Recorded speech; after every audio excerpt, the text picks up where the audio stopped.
mainit kasi yan yung mga ano eh, yan yung mga gusto ng kanilang mga katawan. Good morning po sa inyong lahat. Uy, ala, naglulundagan na naman ang mga lamang dagat. Manila Bay, Dolomite Beach po tayo at ngayon na January, ano to? Ngayon na January 15, 20, 25. Ay, mga isda. Akala ko ano yung mga yung mga namumuong mga mga isda po pala yan. Ayan oh.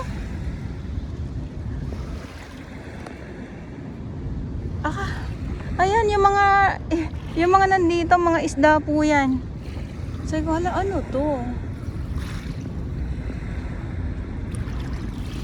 Ang linaw ng dagat. Ayan oh, ay parang gusto na nilang pumunta dito sa pinakatabi. Ayan, nandyan na sila. Ayan, yung mga nakalutang na yan, mga isda po yan. At ang lalaki pa naman.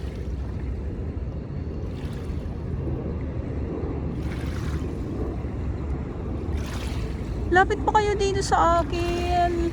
Ayan na, nandyan sila. Grabe, ang dami. So mamaya siguro mas pag yung sobrang pag yung sobrang high tide yan. Kasi low tide ngayon eh. Nagulat ako. Akala ko ano yung mga naglulutangan na akala ko kung ano lang yung pala ay mga isda po yan. Wait lang, pakita ko lang po sa inyo yung nandito sila sa may nakukuhanan tayo dito na medyo maliwanag. Ay, maliwanag.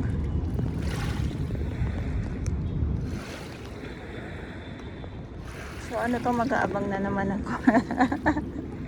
Nagulat na naman po ako. Akala ko ano na yung mga naglulutangan dito mismo. Yung pala ay mga isda.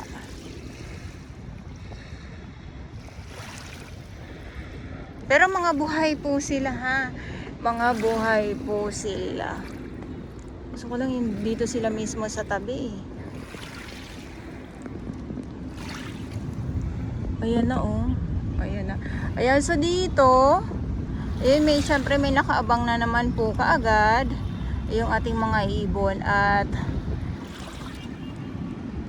dito muna tayo dahil nga po ay sobrang tarik ng araw. So yung ating mga namamasyal ay konti lang po talaga. At ayan, kung mapapansin po ninyo, lumot po yan.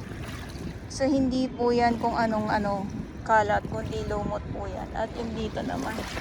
So thank you so much po kasi ilang weeks na din po na ganito yung ating dalampasigan, malinis. Wala tayong nakikitang mga pakalat-kalat na mga basura nga po.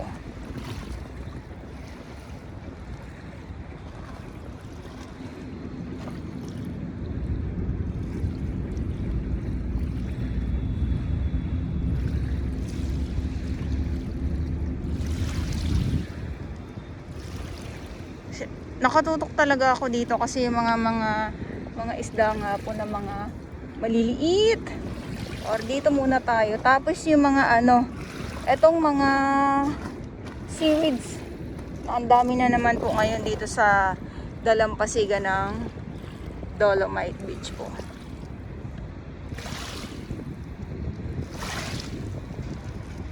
Pag ganito na sobrang low tide, so yung ating mga nakikita dito ay itong mga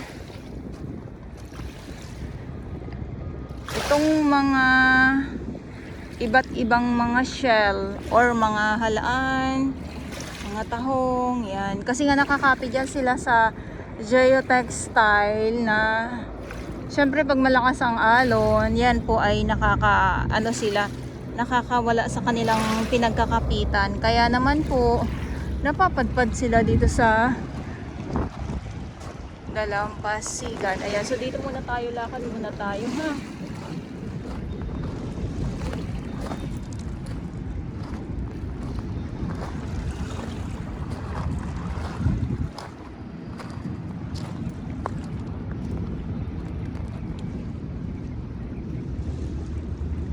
Ito po mga isda po yan, oh. Sana dito tumabi talaga para ano. Ay, wait lang, papakita ko lang po sa inyo. Ayan, mga isda po yan na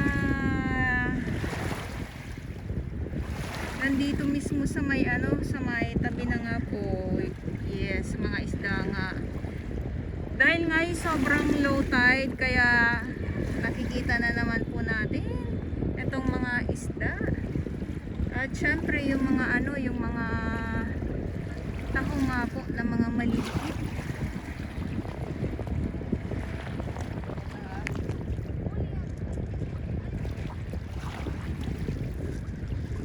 Parang nag-aano sila ng kanila ng kanilang oxygen itong mga isda. Mga isda po yan, hindi po yan kung anong mga kalat, mga isda po yan.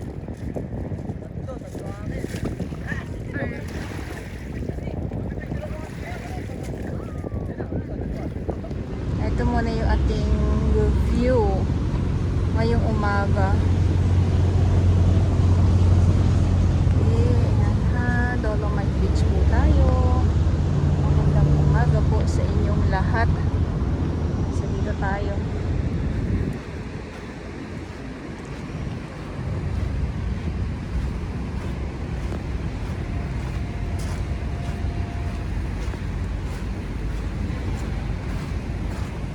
Lakad tayo dito.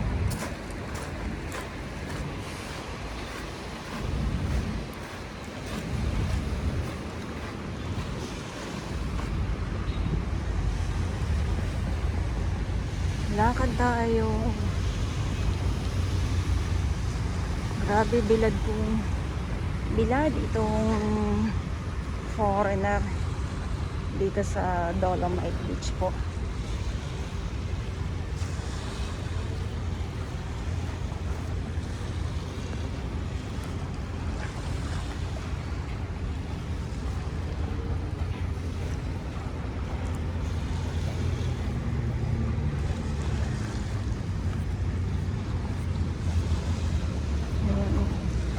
Init kasi yan yung mga ano, yun yung mga gusto ng kanilang mga katawan.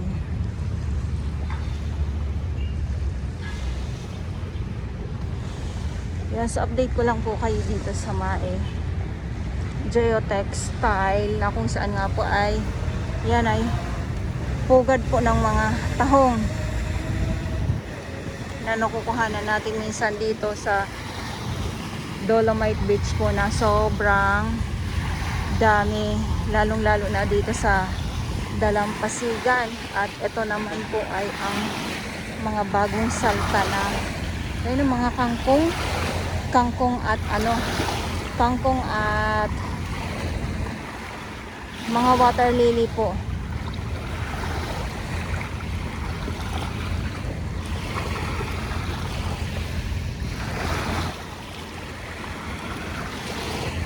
Okay.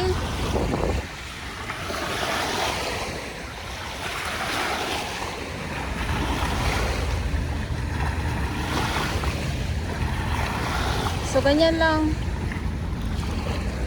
Mamaya niyan ay mataas na itong dagat dito sa Dolomite.